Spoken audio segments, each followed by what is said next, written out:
pada tanggal 10 Asyura seluruh cucu-cucu Rasulullah terbunuh oleh Yazid bin Muawiyah. Maka bulan Asyura adalah bulan duka kaum muslimin dunia. Makanya orang Indonesia terutama di kampungnya Bapak Presiden menyebut bulan Asyura dengan sebutan bulan Suro. Ekornya saja yang diambil, karena orang Jawa itu sukanya ngambil ekornya aja. Muhammad diambil mat, Asyura diambil suro. Makanya di bulan Asyura orang berduka karena terbunuhnya cucu Rasulullah. Maka di Jawa ada tradisi tidak mantu, tidak nikahkan anak, itu karena bulan duka. Di Jogja ada yang namanya keliling beteng. Maksudnya di bulan Suro jangan terlalu banyak mulut, jaga mulut. Nah di Solo mengikuti kebo Kiai Slamet, kalau kebonya keluar tainya diusapkan ke seluruh tubuh. Ini bulan duka, jangan bersolek. Dan biasanya bulan Asyura di Indonesia diikuti dengan santunan anak yatim. Nah inilah. Dan dari situ terus Islam bergerak, makanya monumen-monumen itu lahir Sayyid Ali Zainal Abidin.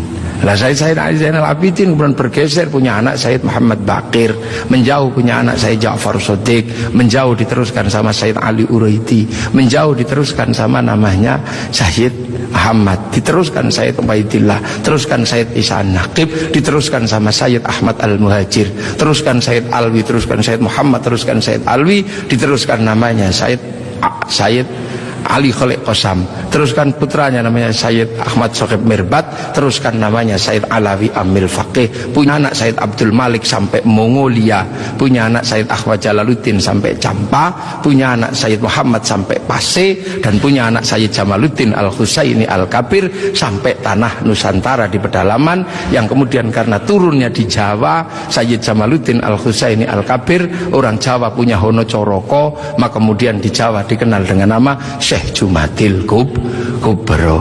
Dan disitulah kemudian Islam ketemu dengan kebudayaan peradaban Nusantara. Nah inilah tonggak Makkah ini yang akhirnya menjadi penjelasan, oh ternyata Makkah sini geser di sini. Dan kemudian kita diingatkan bahwa Syekh Jumadil Kubro punya anak namanya Said Ibrahim pindah Palang Tuban sana, punya anak namanya Raden Rohmat Sunan Ampel. Nah ini yang kemudian bangun peradaban baru di Nusantara. Syekh Jumadil Kubro punya murid namanya Samsuddin pindah Jawa Barat, dikenal dengan nama Syekh Kuro, punya murid namanya Datuk Kahfi pindah Cirebon, punya murid namanya Syarif Hidayatullah Sunan Gunung Jati. Nah inilah baru kita kemudian menemukan titik sini. Nah pertanyaan-pertanyaan besarnya inilah yang akhirnya kemudian menjadi penjelasan. Lantas bagaimana kita mengikuti Rasulullah di tempat yang jauh ini? Rasulullah memberikan garis namanya ahli sunnah wal jamaah, bahwa Rasulullah yang diajar pertama wal jamaahnya bernama sahabat, wal jamaahnya sahabat generasi kedua namanya tabi'in, tabi'in punya generasi berikutnya namanya tabi'ut tabi'in, dan kita ini adalah generasinya para ulama yang cara pembelajarannya sangat berbeda. Di Arab sana Rasulullah mengajarkan bagaimana makan dengan 3 jari, masih bisa dijalankan sampai hari ini karena di sana masih kurma sama roti. Begitu sampai di Nusantara sudah tidak kurma dan tidak roti, tapi sudah soto. Maka makan dengan 3 jari sudah bukan sesuatu yang mudah. Di sana kurban pakai unta, di sini tidak lahir unta, tapi lahir kerbau sama sapi. Karena terlahir kerbau sama sapi, maka jangan memaksakan diri kurban pakai unta, nanti ditangkap oleh polisi karena nyuri untanya kebun raya Bogor.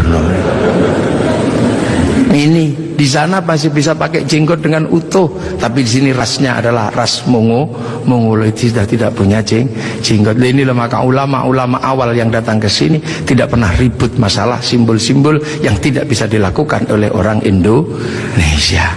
Nah sekarang ini tugas pemerintah, karena banyak orang yang kemudian lupa kedudukan itu, kemudian memaksakan menjadi orang dipaksa langsung ikut seperti Rasulullah. Nah ini yang harus kita pahami, bahwa kita ini berkedudukan sangat jauh. Quran saja berbeda-beda ketika mengajarkan. Di awal Rasulullah Quran tidak ditulis. Kenapa? Karena sahabat apal Quran. Orang apal tidak perlu menulis. Saya apal wajah istri saya, nggak pernah bawa fotonya kemana-mana, karena saya apal. Makanya ibu-ibu yang fotonya dibawa kemana-mana jangan seneng dulu. Jangan-jangan karena belum apal.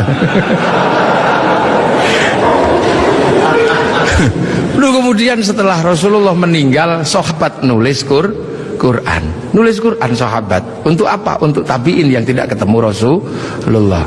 Tiba-tiba generasi sahabat meninggal, tabi'in mengajar bawahnya. Qurannya sahabat terlalu pinter, cuman lungkik-lungkik kayak cacing gitu aja. Maka kemudian dikasih titik oleh Abul Aswad Ad-Du'ali. Disebar lagi, generasi pertamanya hilang, titik-titik nggak cukup, maka dikasih fathah, kasroh, dhamma atau syakal. Yang ngasih syakal Syekh Khalil bin Ahmad Al-Farahidi. Disebar lagi, yang baca Quran karena Islam rahmatan lil alamin, bukan lagi orang Arab semata. Orang Andalusia baca Quran wadduha, keliru menjadi wadduhe. Ini. Nah, orang Turki mustaqim, mustaqin.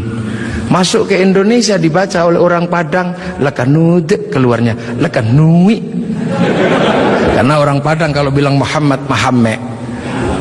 Orang Sunda ketika baca alladzina, sebagian besar keluarnya alladzina.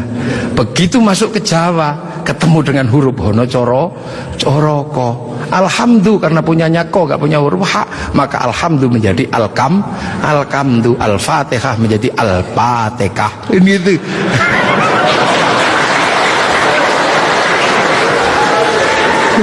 Nah ini, orang kalau ngerti proses kodifikasi Quran pasti tahu. Ketika masuk ke semua negara pasti berbeda. Al-Fatihah menjadi Al-Fatihah. Dan ini yang dialami oleh Bapak Presiden Republik Indonesia. Iya, makanya Al-Fatihah. Itu. Ya Hayyu Ya Qayyum menjadi Ya Kayuku Ya Yumu. Robbil alamin kayaknya punya huruf ain, nggak punyanya ngo, keluarnya Robbil ngalamin. Nggak punya dot, punyanya lo, maka Ramadan keluarnya Romlan. Begitu dibaca orang Bali sangat susah, karena orang Bali nggak bisa bilang tok, bilangnya tok. Maka sirotol menjadi sirotol ladzina an'amta alaihim. Islam berkembang ke semua negara dan berbeda. Ketika dibaca oleh orang Bugis alaihim, keluarnya alaihing. Karena orang Bugis kalau bilang N jadi eng, kalau bilang eng jadi N. Makanya ada dulu mantan Kabulok bernama Beduamang, itu berasal dari Abdurrahman. Nah itulah makanya kemudian Islam bergerak. Nah lantas apa? Lantas terciptalah sebuah ilmu untuk bagaimana orang di seluruh dunia Islam mampu membaca Al-Quran. Dibikinkanlah sebuah ilmu yang dikasih judul At-Tajwid fi Qiraatil Quran, yang nulis Abu Ubay Qasim bin Salam. Orang akan tahu. Nah ini generasinya para ulama. Dan yang paling besar, yang mungkin Bapak Presiden sudah pernah saya sampaikan, tapi ingin saya sampaikan lagi biar kita tidak lupa. Ada perubahan besar ketika masuk ke tanah Nusantara, di mana waktu itu tanah Nusantara sangat susah dimasuki Islam. Kenapa? Ini bangsa sudah sangat beradab. Bangsa ini bukan bangsa kecil. Tahun 1222 ke atas, sebelum tahun 1300 sudah mampu menaklukkan Mongol yang menaklukkan Eropa, menaklukkan Arab, mampu ditaklukkan oleh kekuatan Nusantara yang namanya Singasari. Makanya hal itu bisa kita lihat betapa kita bangsa punya tinggalan-tinggalan yang luar biasa. Orang Arab punya alat musik yang namanya terbang, terbuat dari kayu dan kulit. Orang Eropa punya alat musik yang namanya gitar, terbuat dari kayu dan tali. Tapi orang Nusantara, salah satu alat musiknya adalah gamelan, terbuat dari logam. Hanya bangsa yang menguasai ilmu pertambangan yang maju dan penguasaan metalurgi yang mapan mampu membuat alat musik dari logam. Dalam cerita-cerita besar, kita juga punya cerita besar yang sama. Orang Eropa punya cerita tentang Cinderella, kita punya cerita bawang putih, bawang merah. Orang Eropa punya Samson, orang Arab punya Sam'on, kita punya Bandung Bondowoso, kita punya Sangkuriang, kita punya Sipahit Lidah.